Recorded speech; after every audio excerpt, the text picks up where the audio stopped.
यीशु हेबे तुम साथी दूर हेब भय भ्रांति से तो जगतर ज्योति अंधकार हेब इति प्रात ज्योति जीवन जला प्रात ज्योतिर समस्त दर्शक भाई भूणी मानू मोर आंतरिक शुभेच्छा एवं अभिनंदन जनाए। ईश्वरंकर धन्यवाद हो जे आमने अति संक्षिप्त समय ईश्वर वाक्यरू किछि गुरुत्वपूर्ण व्यावहारिक प्रसंग रे आपणक सहित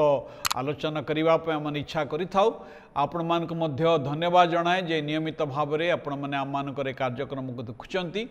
आमे गत अध्याय एक कथा देखिलु एक उत्तम सासुर गुण गुड़िक कौन किछि विषय आम देखिलु। समय सापेक्ष दृष्टि आम से चिंता को संपूर्ण करें आज आउ थे से प्रसंग आग को बढ़िबा। प्रथम कथा आम देखिलु नयमी एवं ऋतंकर जीवन द्वारा एक कथा देखिलु जे जेतेबेले आपण आपणकर पुओ बा झियो विवाह करे आपण मारू सासु हो जाती एक कथा आम देखिलु।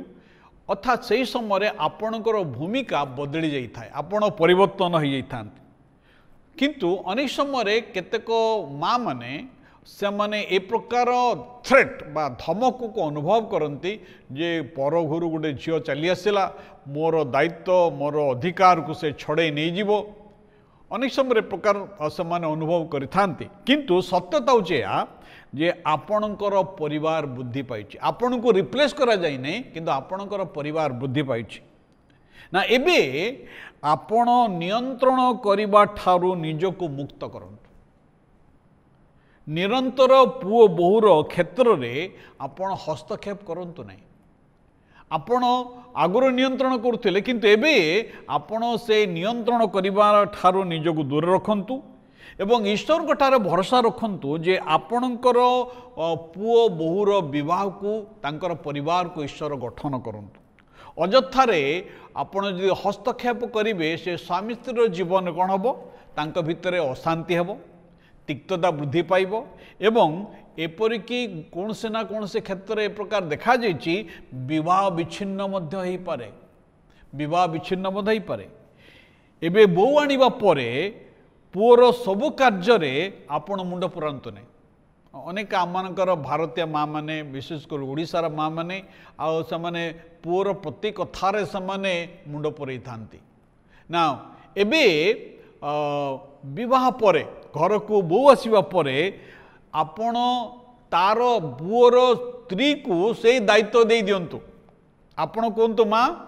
एपर्यंत तोर स्वामी को मु संभाली आसली ताको प्रतिपालन कली तार जत्न तत्व नेली तार सबू खाइबा पीवा पिंधिबा सब कथा बुझिली ए आज ठारू से दायित्व तोर आज ठारू मु तो स्वामीर कौन सी कथा बुझिबी नहीं से दायित्व आपण हस्तांतर कर दियंतु। द्वितीय रे आपण रूल्स एंड रेगुलेशन अपेक्षा संपर्क को बाछंतु। अनेक समय कौन हुए केतेक शासु माने समान गृहर रीतिनीति समान नियम समान परंपरा उपरे बेसी से गुरुत्व दे था निजर बहु पर लदी देवा चेष्टा करते ना। आपणकर समय आपणकर शाशु हुए तो आपण को हुए तो चाकरी करने सुजोग देना कारण से समय बहु मान को घर मध्य रही बाध्य करा जाउथला किंतु एबे आपण जेहेतु आपण जहाँ आपणकर शाशुंक ठारू पाइछंती सेटा आपणकर बोऊ को दियंतु नहीं। आपण कौन करिवे आपण तांको नियंत्रण न करिबा अपेक्षा आउ प्रेम को आपण गुरुत्वपूर्ण स्थान दियंतु। प्रत्येक कथबार्ता निर्देश देवा बदल रे आपणकर बोऊ विषय ता जीवन पई आपण चिंता करंतु ता जीवन उपर आपण इंटरेस्ट रखंतु। जे पर्यंत समानकर मनोनयन बा सिद्धांत ईश्वरंकर अगौरवर कारण न होइछि से पर्यंत समानक जॉब समानक वृत्ति व्यवसाय अबा समानक पेरेंटिंग बा केबे पिला छुआ करेंगे से विषय से जीवनशैली को समान निज जीवनशैली को समान बाछवाक दिंतु आपण अजथारे समानकर क्षेत्र में मुंड पुरांतु नहीं समालोचना नक आपण कौन करूँ समानकर प्रशंसा करूँ एवं तृतीय आपण से अभिशाप दिंतु नहीं आपण को जीवार शक्ति अच्छी हितोपदेश तार 18 अध्याय 21 पद लिखा जाए मरण और जीवन जीवार अधीन जो मैंने ताकू भल जानती से मैंने तार फल भोगिबे आपणकर कथा एक संपर्क को गोड़ी पारे बा एक संपर्क को भांगी पारे आपणकर कथा सुस्थता आनी पारे बा आपणकर कथा जन को आघात मध्य दे पारे एणु आपणकर पिलांको आपण उत्साहित करंतु आपणकर भल कथा समान को कहतु आपणकर पिलामान स्वामी बा स्त्री मान को उत्साह वाक्य कहतु आपणकर बोऊ को बा आपणकर ज्वाई को आपण उत्साह कथा कहतु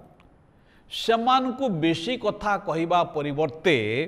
सेमान को निमंते प्रार्थना करंतु सेमान को प्रार्थना करंतु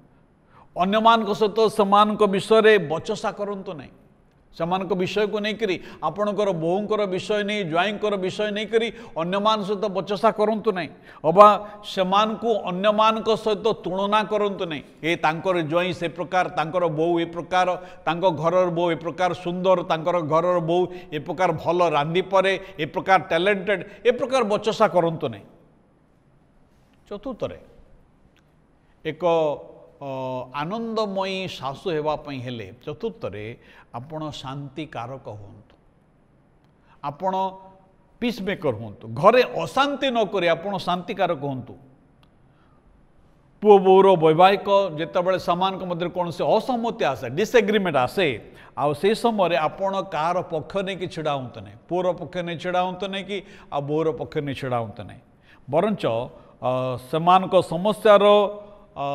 समाधान निमंते शांति निमंते ज्ञानर सहित आपणकर स्वर को उत्तोलन करंतु विभाजन करंतु नहीं ऊपर पड़ी परामर्श दिंतु नहीं जे पर्यंत से आपन को पचारि ना सेमानकर विवाद को बढ़ाइवाई आपण घीओ ढालिबा कार्य आपण विरत रुहतु स्मरण रखंतु एक उत्तम शाशुमा भाव में आपण लक्ष्य है समाधान प्रेम शांति